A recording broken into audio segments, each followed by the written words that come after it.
సొదొమ్ represents comfort, సుఖం. ఈరోజు మీరు ఏం కోరుతున్నారు? సుఖాన్ని కోరుతున్నారా? సుఖానికి చాలామంది బలైపోతున్నారు. సుఖాన్ని చాలామంది ఇష్టపడి త్యాగం లేదు, క్రీస్తు కొరకు త్యాగపూర్వకంగా బ్రతుకుతాం లేదు, సిలువ మోస్తాం లేదు, సుఖాన్ని కోరుతున్నారు. అడ్డదారులే బాగున్నాయిలే, అడ్డంగా బ్రతుకుతామే బాగుందిలే. ఈరోజు చూడండి, పని అయిపోతే చాలు, ఎట్లయినా సరే, అది ఒళ్ళు అమ్ముకునో మనుషుని క్యారెక్టర్ అమ్ముకునో ఏం చేసినా పర్వాలేదు, పని అయిపోతే సరే. No, don't lose your identity, don't go back to sin. దేవుడు నీ పక్షాన ఉన్నాడండి. దేవుడు నీ పక్షాన కార్యం చేస్తాడు. నీవు సాధన కాదు, నీ సాధన కాదు. ఎంతమంది ఇక్కడ ఉన్నవారు కోరుతున్నారు, దేవుడు నా కొరకు సమస్తం సిద్ధపరచాలంటారు? చేతులు ఎత్తి హల్లెలూయా చెప్తారా? నువ్వు సిద్ధపరచుకున్నంత వ్యర్థమే. దేవుని సహాయం కాకుండా రాత్రంతా నువ్వు ప్రయాసపడినా వ్యర్థమే. యెహోవా ఇల్లు కట్టించిన ఎడల కట్టు అని ప్రయాస వ్యర్థమే. You see, it is God who gives you the grace. ఆయన కృపను బట్టి సొదొమ ఎప్పుడు కంఫర్ట్ చెప్తుంది, సొదొమ ఎప్పుడు ఫెమిలియారిటీ గురించి చెప్తుంది. అలవాటు, లోకం అలవాట్లు, చిన్నప్పటి నుండి అలవాట్లు. లోకంలో వెళ్ళిన పరిస్థితులన్నిటిలో మేబీ ఆ ఒంటరితనాన్ని ఎదుర్కొంటానికి ఏదో ఒక ఫెమిలియారిటీ, ఒక గ్యాంగ్, ఒక క్లాన్, ఒక గ్యాంగ్, ఒక ట్రైబ్ అలవాటైందేమో. ఈ గ్యాంగ్తో అంటే ఐ ఫీల్ లైక్ హోమ్ అంటారు. ఈరోజు ఏమంటారంట? This is my tribe, these are my people, this is my brotherhood, this is my sisterhood. ఏంటంట? వీళ్ళతో ఉంటే నేను బ్రతుకుతున్నట్టు అనిపిస్తుందంట. పాపపు కార్యాలు చేసుకుంటూ, పాపంలో ఉంటూ, పాపంలో నివసిస్తున్నప్పుడు ఐ ఫీల్ అలైవ్ అంటాడంట.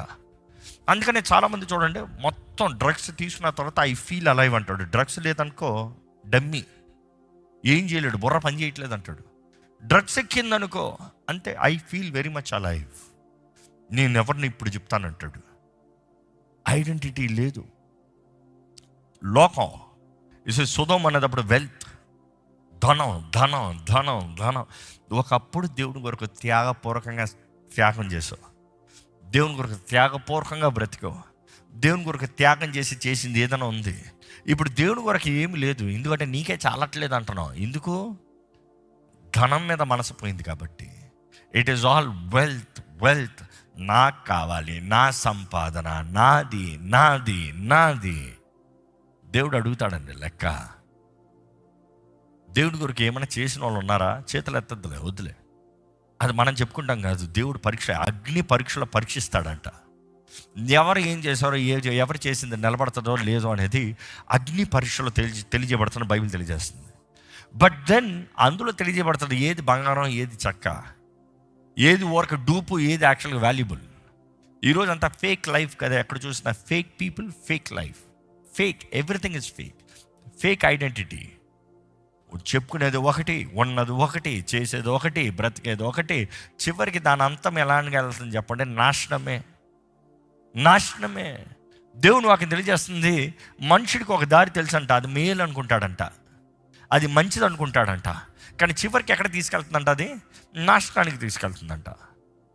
ఈ సొదొమ చూసినప్పుడు we talk about social life. ఈరోజు సోషల్ లైఫ్ అంతా వాళ్ళ లెక్క. సొదొమ ముందు అబ్బా వెచ్చల విడి జీవితం, వెచ్చల విడి కార్యాలు. ఈరోజు ఇలాంటి పట్టణాల్లో చూసినప్పుడు ఎంతో బాధ అవుతుంది, వేదన అవుతుంది, హృదయం మండిపోతుంది. వెచ్చల విడి కార్యాలు ఎక్కడ చూసినా హద్దు లేదు, అడిగేవాడు లేడు. నువ్వెవడరా నన్ను అడుగుతానికి? ఎవరన్నా అక్కడితో అడిగినా కూడా నువ్వెవరు అడుగుతానికి? నా జీవితం నా ఇష్టం, నా జీవితం నా ఇష్టం.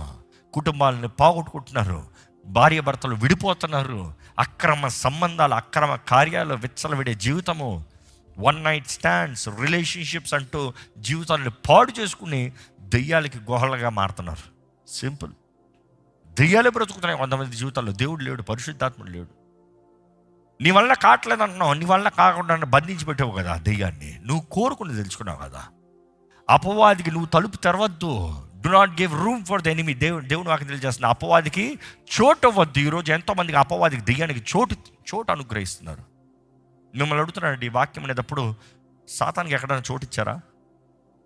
ఏ విషయంలో చోటు ఇచ్చారా? నా ఇష్టం వచ్చినట్టు నేనంట, డాక్టర్ నేను తినేది తింటా, నేను తాగేది తాగుతా, నేను బ్రతికేది బ్రతుకుతా, నేను ఇష్టం అసలు నేను ఉంటా, నేను నీ డైట్ ఏమి ఫాలో చేయను, నీ మెడికేషన్ ఏమి ఫాలో చేయను, నాకు మాత్రం జబ్బు వస్తే నీకు ఫోన్ చేస్తా, అంతే కదా.